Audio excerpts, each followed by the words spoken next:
ভাই আমার, এই অজয়, এ তুই কি করলি? পাপের স্মৃতিতে সিঁদুর না দিয়ে তুই ফেলে দিলি। কেমন করে আমি সিঁদুর দেব বাবা? পাপি এক সময় আমার প্রেমিকা ছিল ঠিকই, কিন্তু আজ সে আমার দাদার স্ত্রী। আর দেওর হয়ে আমি বৌদির স্মৃতিতে কেমন করে সিঁদুর দেব বাবা? কেমন করে আমি তার সঙ্গে সংসার করব? শেষ হয়ে গেল, সিঁদুর পরার আশা আমার শেষ হয়ে গেল।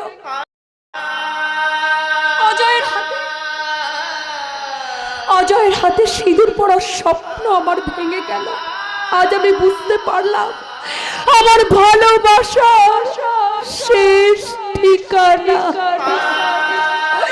যে অজয়ের হাত ধরে আমি বাকি জীবনটা চলবো ভেবেছিলাম, সে সব পথ বন্ধ হয়ে গেল।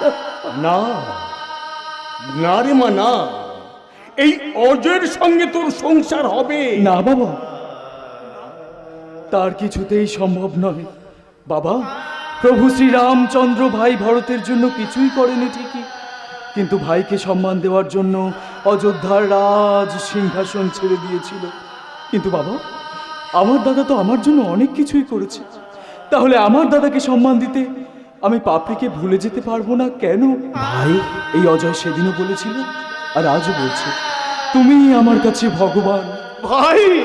আমার দাদা প্রভু শ্রীরামচন্দ্রের মতো দাদা। না না রে ভাই, না, আমি রামচন্দ্র নই। কোথায় রামচন্দ্র আর কোথায় আমি? আমি 7 জনম তপস্যা করলে তার পায়ের ধুলি কোনার যোগ্য হতে পারবো না রে ভাই। দাদা, জীবনে তুমি আমাকে এত এত ঋণী করেছো। আমার শরীরের সমস্ত চামড়া দিয়ে যদি সারা জীবন তুমি তোমার পায়ের জুতো পরেও পড়ো, তাহলেও তোমার ঋণ বাকি থেকে যাবে। সেদিন রাগে অভিমানে আমি তোমাকে অনেক কথা বলেছি। তুমি আমাকে ক্ষমা করে দাও দাদা, আমাকে তুমি ক্ষমা করে দাও। ভাই, পেয়ে গেলাম আজ আমি, ধন্য হয়ে গেলাম এমন ভাই পেয়ে। অজয়, তুই যদি পাপিকে বৌদির সম্মান দিস, তাহলে আমি শান্তিতে মরতে পারবো রে ভাই। আমি শান্তিতে মরতে পারবো রে ভাই, আমি শান্তিতে মরতে পারবো।